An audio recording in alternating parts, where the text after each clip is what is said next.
Esto es Su Salud al Día, el podcast donde la salud de nuestra comunidad es la prioridad. Pablo Telechea, con expertos locales en cada episodio que responden tus preguntas, comparten recursos y nos guían hacia una vida más saludable. Gracias por estar aquí. Vamos al episodio de hoy.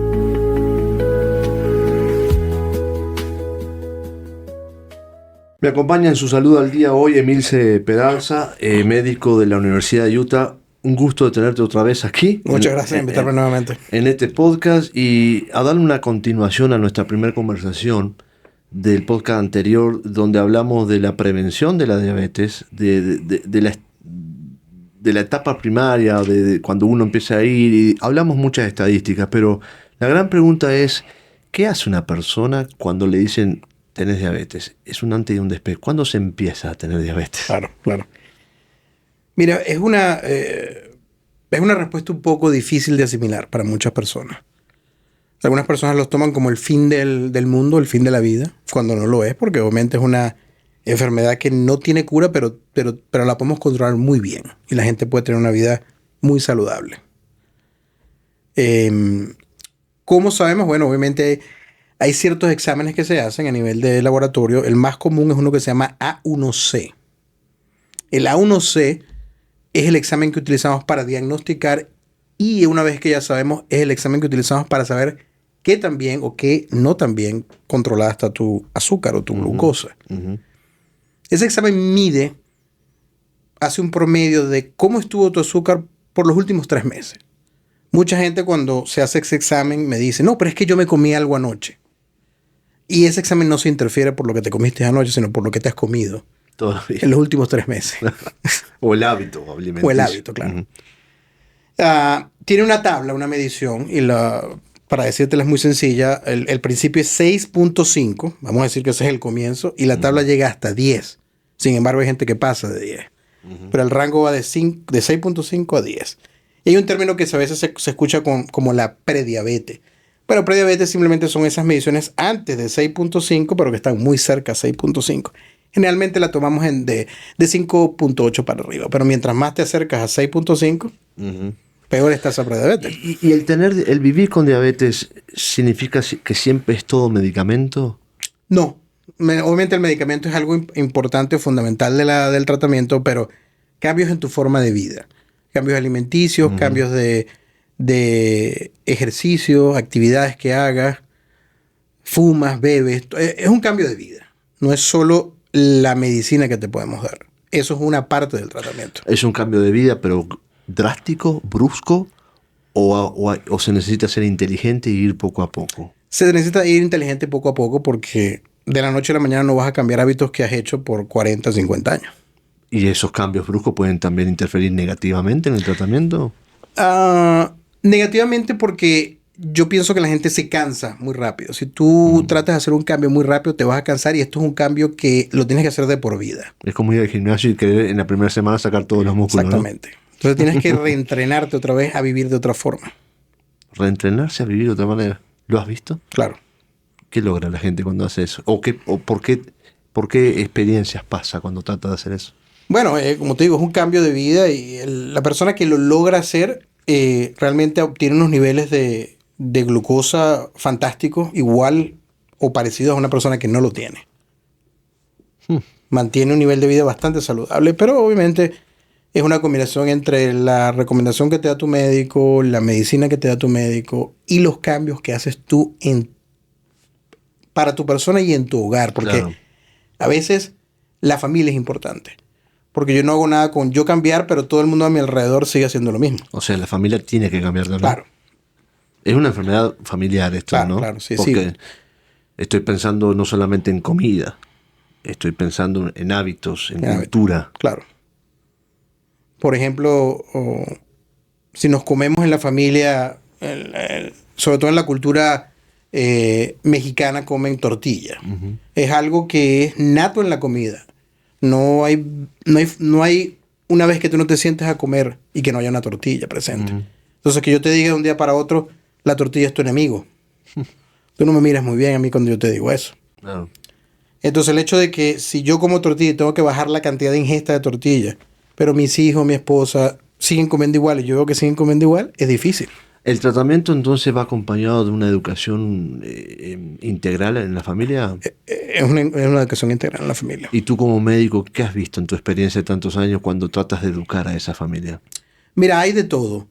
Hay, vamos a decir, familias más conscientes que entienden eso más rápidamente y dicen, vamos a hacer un cambio porque nos estamos afectando todos.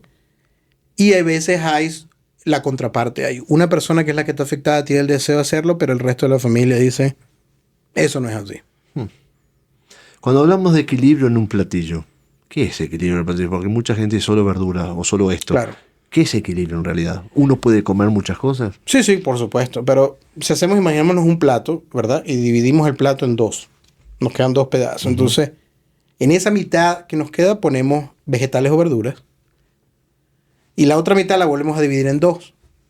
Entonces tenemos cuartos ya. Ya. En una de esas va una proteína que puede ser pescado, pollo, carne roja o carne de cerdo, cochino, no sé, como depende cómo le digan. Hasta eso varía. Claro. Fíjate, el desafío cultural también de un médico a la hora de estar explicando, porque en Estados Unidos tiene diferentes Por supuesto. españoles. Y en la otra porción, los carbohidratos. Los carbohidratos. Que serían arroz, papa, plátano, pan, pasta, yuca. La lista es infinita. Claro. Y tendemos a comer mucho carbohidrato con carbohidrato en nuestras culturas. Sí, sí. Y obviamente el carbohidrato es uno de los factores que hace que suba el azúcar más rápido. Increíble, ¿no? Y el hecho de tener esta enfermedad, ¿cuál es la reacción emocional que los pacientes a veces tienen en tu consultorio? ¿Hay un sentimiento de culpabilidad? ¿Hay un sentimiento de rechazo a tu sangre, a tu gente, a tu genética? ¿Cómo reacciona la gente? Mira, lo más común que yo veo ahí, primero hay una negación. No lo tengo. Eso no es cierto. He visto eso. Y hay otro grupo que piensan que el diagnóstico de diabetes es igual a me voy a morir mañana. Ya no hay futuro. Y si lo complicamos más a los pacientes que a veces hay que comenzarlos en insulina, la insulina para muchos pacientes es una sentencia de muerte. Wow. Hay un mito en la comunidad de que una vez que comienzas insulina, ya no hay más. Bueno, pero bien lo dice, es un mito. Es un mito, claro. Pero es un mito el mito se derriba con educación y por información supuesto, correcta. Pero ¿por qué es un mito? Porque nosotros producimos insulina naturalmente. Se da la insulina porque uno de los procesos que pasa con la diabetes es que dejas de producir insulina. Entonces hay que suplementar lo que ya no está. Pero bueno, eso viene con obviamente el desconocimiento y ahí vienen esos mitos que creamos. Pero aparte de la insulina, ¿hay otras maneras que una persona con diabetes pueda tener una calidad de vida? Sí, sí, claro, por supuesto. Y si encuentra esa manera, ¿la diabetes se va? ¿Una persona se cura 100%? No, la diabetes no tiene cura. En la mayoría de los casos, yo te explico uno de los pocos casos donde, entre comillas, sí se cura. Una vez que la persona desarrolla diabetes, está contigo, pero la puedes controlar, inclusive a llevarla a niveles que pareciera que no la tuviera. Todos tenemos unos receptores que en la célula que reconoce la insulina. Esos receptores con el tiempo, por abusos que hacemos nosotros, cómo comemos, cómo vivimos, empiezan a no funcionar correctamente. Entonces ya no detecta la insulina que tú produces, y al no detectar la insulina que tú produces, el nivel de azúcar se eleva. ¿Por qué? Porque la insulina es un vehículo que utiliza el cuerpo para transportar el azúcar, que es una fuente de energía, dentro de la célula para utilizarla como combustible. Claro. Te voy a poner un ejemplo que se lo pongo a mis pacientes y siempre lo entienden, porque esto es algo complejo. Imagínate que hay unos niños en una parada de autobús que van a la escuela en la mañana. Están todos los niños parados en la parada. Pasa el autobús, los recoge, todos se montan en el autobús y los deja en la escuela. Si los niños la siguiente mañana se paran en la parada y el autobús no pasa, ¿qué pasa? Los niños se pierden la escuela. No van a la escuela. Ese es el mismo proceso de la insulina. La insulina es el autobús. Los niños son el azúcar y la escuela es la célula. Entonces necesitamos la insulina para llevar la azúcar a la célula, que es la escuela, para que aprendan. En este caso, la glucosa es una fuente de energía. De hecho, es la primera fuente de energía que utiliza el cuerpo para moverse. Sí. La insulina no es el primer paso cuando una persona tiene diabetes, o esperamos que no sea el primer paso. Tratamos de controlarla con medicinas orales que estimulan esos receptores que agarran la insulina, que ya tú produces, para que ese proceso que acabo de explicar funcione correctamente. Hay personas que con el tiempo dejan de producir suficiente insulina, entonces por eso es que hay que darla. Porque no la tienes.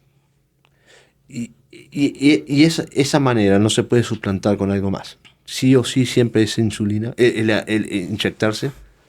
Si llegas a ese punto, sí. Pero antes de eso están, como te digo, hay medicina oral, pastillas que tomas para estimular el proceso natural de tu cuerpo de asimilar la insulina y procesar el azúcar. Y esperamos o deseamos que la gente que lo tenga se quede en ese nivel. Que cuando se escucha de cirugías, cuando hay diabetes, ¿de qué estamos hablando? Eso es lo que yo cuando tú me preguntabas, ¿se quita o no se quita? Hay personas que tienen un sobrepeso muy grande y desarrollan diabetes, obviamente, por todo ese proceso. Y cuando tienen cirugías bariátricas, que pierdes bastante peso, rápidamente la diabetes se puede eliminar. ¿Se puede eliminar? Se puede eliminar. Pero lo que pasa es que hay una concepción que pensamos que siempre el que tiene diabetes está gordo. Y sí, hay más en eso, pero no todo el mundo que tiene diabetes está gordo. Pero en el caso de los que tienen un sobrepeso alto y han desarrollado la diabetes por esa razón y tienen esa cirugía, en muchos de los casos la diabetes se va. Claro, pero en estos casos de cirugías, a veces una cirugía no cambia un hábito, ¿no? Por supuesto, la puedes perder la cirugía. Exactamente, pero se dan altibajos en esta persona que se operó, se hizo esta cirugía que mencionaste. ¿Cuáles son los altibajos más comunes en una persona así, que tiene diabetes, que se inyecta insulina o que se hace cirugía? ¿Cuáles son los altibajos? ¿El altibajo es más emocional? ¿Es más de dieta? ¿Es más de hábitos? Bueno, en el caso de la cirugía, obviamente nos estamos desfasando un poquito del tema original, pero como es un cambio muy brusco, de la noche a la mañana tú empiezas a perder bastante peso, tu mente no ha asimilado eso todavía. Entonces quiero comer como siempre he comido. Ya piensas que estás 0 millas, 0 kilómetros, ¿no? Y entonces hay personas que con el tiempo lo pierden porque no te creas el hábito. En el caso de la diabetes, los altibajos son eso.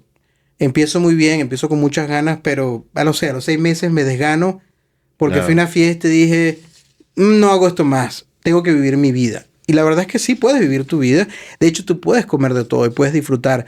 Lo que pasa es que hay que crearse una moderación. Hay que saber cuánto y hasta cuánto puedo yo abusar, por decirlo de esta forma. Y en eso entra todo un equipo de contención, ¿no? Familia, de nuevo repetimos. Familia, la gente que trabaja contigo, toda la gente que te rodea. ¿Cuál es un consejo tú que podrías dar final para una persona que está empezando? Repito, ese día que te dicen sos diabético oficialmente, ¿no? Hay, como tú bien lo dijiste, hay una etapa de negación, hay una etapa de culpabilidad quizás, culpar a alguien también, a un tercero, a la cultura, a la parte genética, no importa. Pero ¿qué consejo le das a un joven, a un niño, a un adulto que está comenzando una etapa y que a veces se enfrenta, aparte del desafío de la salud, se enfrenta a otros desafíos, que es un acceso limitado a un cuidado de salud, por ser inmigrante o económico? ¿Qué consejo tú le darías? Bueno, mira, lo primero es no desesperarse, ¿verdad? Escuchar al médico que te está viendo, escuchar los consejos que él te está dando, hablarlo con la familia o con tu grupo de personas con las cuales te desenvuelves. Me está pasando esto, me dijeron esto, me mandaron este medicamento. Y seguir las indicaciones. Mucha gente va a la primera cita y se pierde y no sigue las indicaciones. Cuando vuelven, entonces están peor. Sigan las indicaciones de su médico, hagan lo que les están explicando, porque ellos les van a ayudar a ese proceso, a tratar de controlarlo. Y va a llegar un momento en que los pacientes se vuelven expertos en esto. Los pacientes aprenden tanto que saben bastante sobre la enfermedad. Lo he visto en adolescentes que tienen sus parches o aquí y ellos saben en su horario, tienen su cronómetro. Porque se vuelve parte de su vida. Y es parte de tu vida. Tiene que ser. Es parte de tu vida. No es algo aislado. No es algo que fui al médico y el médico me lo puso. Pero esa no será una de las culturas que a veces tenemos de que esto no es mío, alguien me lo dio. Como decíamos, creo que fue en la visita pasada, que nosotros no les ponemos la enfermedad a los pacientes cuando hacemos los exámenes. Ahí estaba. Lo que pasa es que lo estamos viendo. Pero qué increíble que tengamos esa reacción, ¿no? Claro. Es una conducta defensiva. Claro, quiero no me quiero revisar porque no quiero saber. Uh-huh. No quiero saber lo que está ahí, aunque está ahí. Claro. Y de pensar que alguien me lo puso es, en cierta manera, evitar la responsabilidad. Claro.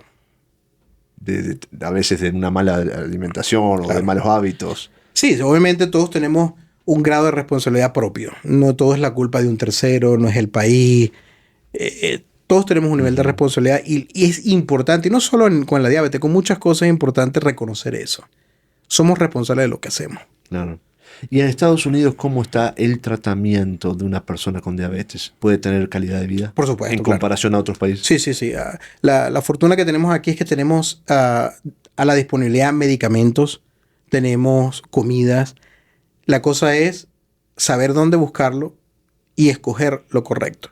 Pero en muchos otros países es difícil conseguir, por múltiples razones. No se consiguen las medicinas, por razones políticas, económicas. Uh-huh. Aquí no. Aquí conseguimos las medicinas. Acá la persona puede tener calidad de vida. Puede tener la calidad de vida. Sin embargo, tiene que también tener un esfuerzo de capacidad de entendimiento. ¿Dónde está la comida? Claro. ¿Dónde está la de calidad? ¿Puedo ir? ¿Me tengo que mover? Tiene que haber un esfuerzo, ¿no? Claro. Y es un proceso también de reeducarse en entender eso. ¿Dónde están las cosas? Una iniciativa propia de la educación. Claro. Porque como hablábamos, si me quedo limitado a lo que tengo en la esquina, la bomba de gasolina, la tienda de la esquina, a lo mejor ahí no están las cosas que yo necesito. Y digo, no existen. Muy buen punto. Cerrar los ojos y decir no lo veo. Claro. Emilce Penaza, médico de la Universidad de Utah, muchas gracias por estar aquí. Gracias por la invitación. Un placer tenerte en Su Salud al Día. Gracias por estar. Esto fue Su Salud al Día. Comparte este podcast y unidos sigamos construyendo una comunidad más saludable. Pablo Telechea te da las gracias. Hasta la próxima. Traído a ustedes por Livon, la línea 988, University of Utah Health y University of Utah Health Plans.